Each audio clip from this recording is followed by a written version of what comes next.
I think INEC is playing safe, and that is as it should be. You know, if you have a court order, you are bound by it.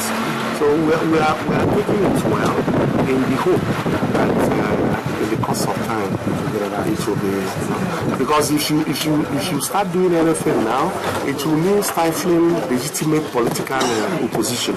So we need to obey what the court has decided upon. The candidate picked by INEC came as a surprise, as many people believe the commission was more inclined to the candidacy of Senator Andy Uba. It is because, like we've always said, the commission's role is purely magisterial. We umpire. We say repeatedly, we don't field candidates. And when people say the commission supports candidates, it can't be true. Like our INEC support candidate, it doesn't field candidates. So why will he support any candidate? Ours is magisterial. The decision of the Supreme Court is very clear. The provisions of the Electoral Act are very clear. The provisions of the party's constitution are also very clear. The primaries that the law countenances for purposes of determining the gubernatorial candidate of a party is that done by a national executive. For now, it's clear a legal battle is still ahead, a battle which some say may affect the party's chances in the elections. And then, of course, INEC has accepted and published, pursuant to the judgment of the court, the name of the party's candidate. So the party will go to the election with a candidate. And like we know, some of these issues are pending, and we do hope that notwithstanding the nominee of the party, the issues which are now on appeal will be quickly determined, so that we are not faced with the situation that you present.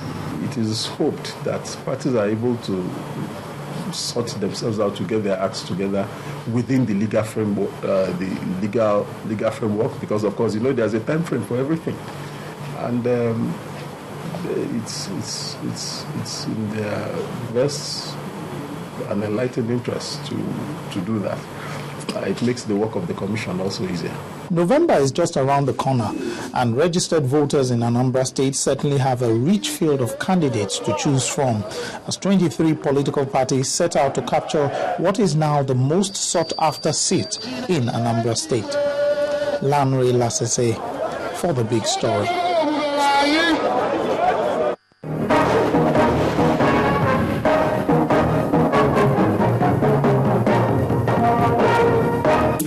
Instant noodles, tasty nutrition, good for you.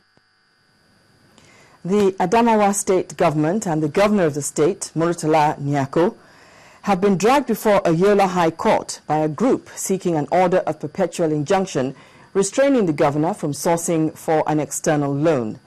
In a writ of summons filed by Albert Stephen, Penny Boga and Francis Zira as concerned citizens of Adamawa State, the plaintiffs claim the loan of over $24 million will further impoverish the people of the state.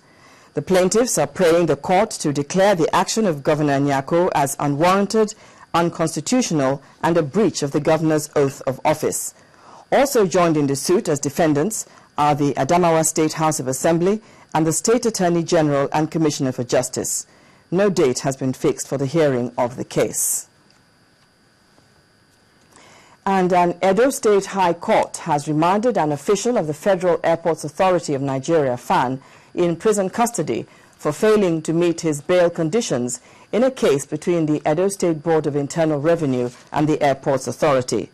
The official, Mr. O.F. Adeboye, and two others are charged with conspiracy to assault, molest, and hinder officers of the Edo State Internal Revenue Service from enforcing the payment of due taxes and the restraining order issued by a High Court of Edo State against FAN. While the three accused persons were granted bail and released after 24 hours in prison custody last month, at the resumed hearing, the court was told that Mr. Adeboye, Chief Security Officer of the airport, was yet to fully meet his bail conditions. The trial judge, Honorable Justice J.I. Acha, subsequently ordered that he be remanded in prison custody until he meets his bail conditions. The defendants were granted bail in the sum of 500,000 naira each, with sureties who must be resident in Benin City, own a house, must be gainfully employed, must show evidence of 3 years tax clearance, among others. The case has been adjourned till November the 14th on the account of absence of the defendant's lawyer for commencement of the main hearing of the case. Now, the dust seems not to have settled over the allegation of fraud leveled against a former Anambra State Commissioner for Special Duties, Vincent Ezenwajaku. At a briefing in Lagos, the Commissioner of Police Special Fraud Unit, Mr. Tunde Ogunshakin, insisted that the accused person was involved in a 10 million naira fraud and should report to the unit or risk being arrested.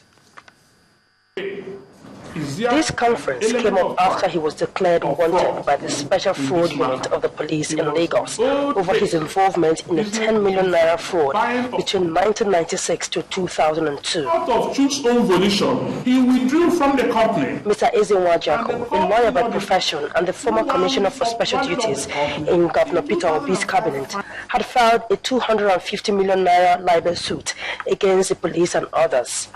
Mindful of this development, the police commissioner insists that the accused should submit himself for further investigation. Before we declare him wanted, our officers were in Oka.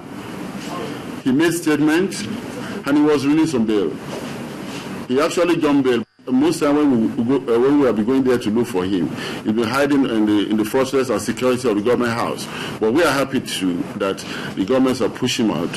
But if he doesn't come, we'll know what to do. We'll pick him and then we will give justice. The Commissioner of Police also used this occasion to speak on the transfer of about $640,000 recovered from a Lagos-based Chinese businessman to the country's embassy officials in Lagos. The Special Fraud Unit hereby hand over the sum of US dollars 644,171, being an amount recovered for the unpaid loan obtained from second sub-branch of China Agricultural Bank of Kwandao to the Nigerian Chinese Embassy for onward transfer delivery to the Chinese authorities. The venue of the offense is China. We have not seen any offense he has committed here, so we are not charging for anything here. The fraud unit also warned those involved in all forms of internet fraud to desist from such or be caught by the web of the law. When the news at 10 returns, NNPC says there's significant increase in oil production in Nigeria following decrease in oil theft. That's in a moment. Please join us again.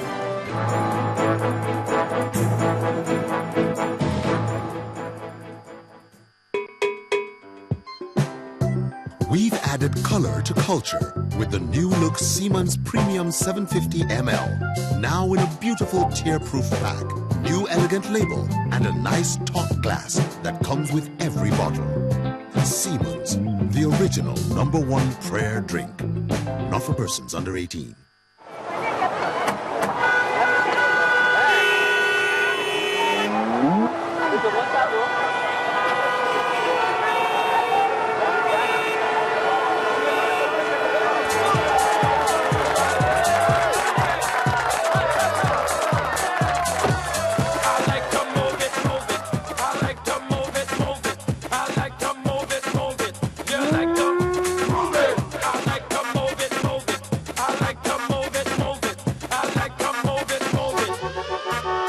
Putting smiles on faces is what we do. Doesn't it feel good to move forward? Stanbic IBTC Bank, moving forward. Moving! Win a scholarship worth 100,000 naira in the Milo Back to School promo.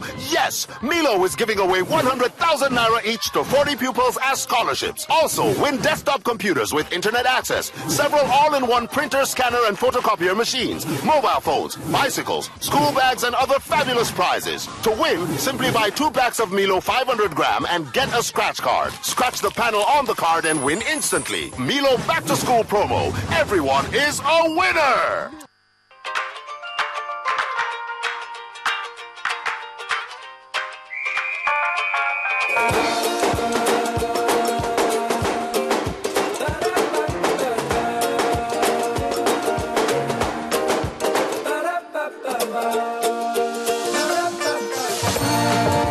At merchants and ATMs around the world, no card is more welcome than Visa. Travel happy with Visa.